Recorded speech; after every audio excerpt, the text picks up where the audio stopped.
Aloha, this is Helen Wong Smith, and it is my honor to share with you an initiative by the Hawaii Museum Association, funded by the Hawaii Tourism Authority, Mākau Moʻomeheu. So what we're doing is talking about cultural competency in museum practice and how it can help you. What is cultural competency? Well, it's the ability to function with awareness, knowledge, and interpersonal skills when engaging people of different backgrounds, assumptions, beliefs, values, and behavior. Too often, we are very accustomed to working with those that are like us. And when we're faced with someone who comes from a different culture, it is very difficult for us to work or communicate with them. So we do this in order to combine cultural mindedness with culturally centered communication skills. So it's essentially a communication platform. It's a methodology so that we can create these effective relationships with people, and not just on interpersonal basis, but within our communities and societies. So even the American Alliance of Museums, they have addressed and recognized that by employing cultural competency, it will address the diversity, equity, inclusion, and accessibility at your repository with by maintaining and allowing these types of results to allow individuals to work effectively. And so it's not just with your patrons that you're doing such, but also within your organization. So these are some of the benefits. So let's define culture. So it's local knowledge. It's a knowledge of a particular group of people that that often express it daily, and they can be results of historic or social transmitted customs and traditions. It's a way how they identify with a particular group of people that may shape their responses, their communication skills, how they view you and your repository. So as you can see, it's all these different social cultural groups should be in consideration. You may have somebody who comes in and you don't understand that the experiences and the challenges that they may have because they happen to be homeless or they are a caregiver. And so these are the types of cultural groups that we often overlook.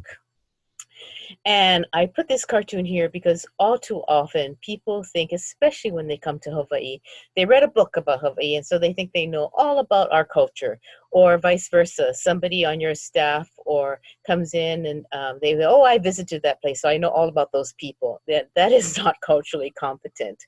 So let's talk about the continuum. It can start off with something as destructive as, well, this is the way we do it. This is the way our culture is. And if they don't like it, they don't have to participate, which is very destructive, not only for your patrons and your community, but also within your organization. You may not have not everyone might be the same culture, all the way to proficiency where you are comfortable dealing with a new culture that you may be uninitiated with, and you can have the skills to work effectively with them. So it requires three aspects that are intertwined. I don't want to scare you off, but it's going to have you be self-aware. Most people are not going to admit that they're culturally incompetent. You're certainly not going to admit that you don't like working with particular cultures, but it will require the self-awareness and empathy that you are going to have for those that you don't identify with. And then curiosity. If you don't have the curiosity to learn about that different culture, the other two are not going to stand, or they can't be done. So these are different aspects that need to be employed. And my dear friend Manu Myers says, if knowledge is power, which we all know, understanding is revelation. So this is an example, a very dramatic example, that the Arab American National Museum had to go through. So after 9/11, of course, most people have very little knowledge of Arab Americans, and then they automatically formed certain opinions of them. So they went out of their way and put a lot of training and efforts and resources into cultural competency training.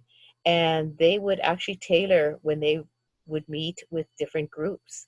So seniors may have a different type of knowledge base or needs regarding Arab Americans. Maybe they didn't even think about them before 9/11. And then business executives are probably wondering, how is this going to affect my bottom line?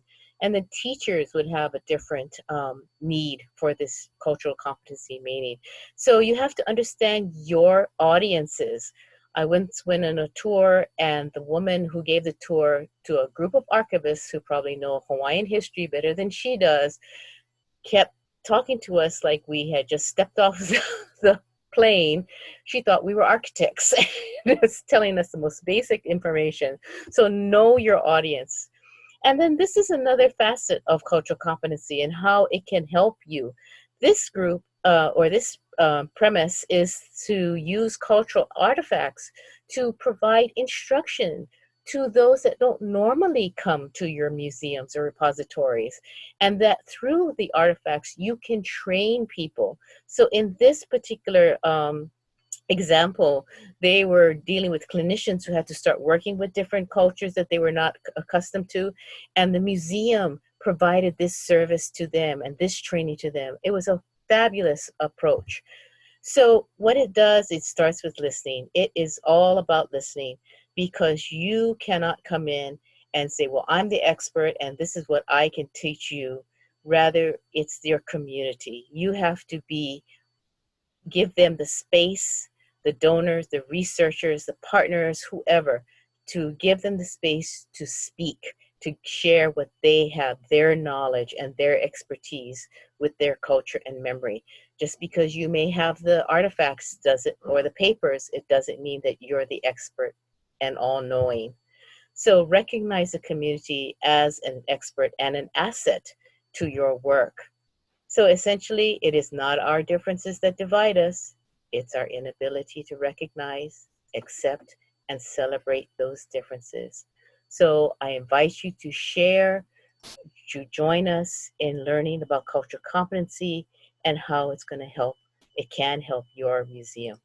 Mahalo.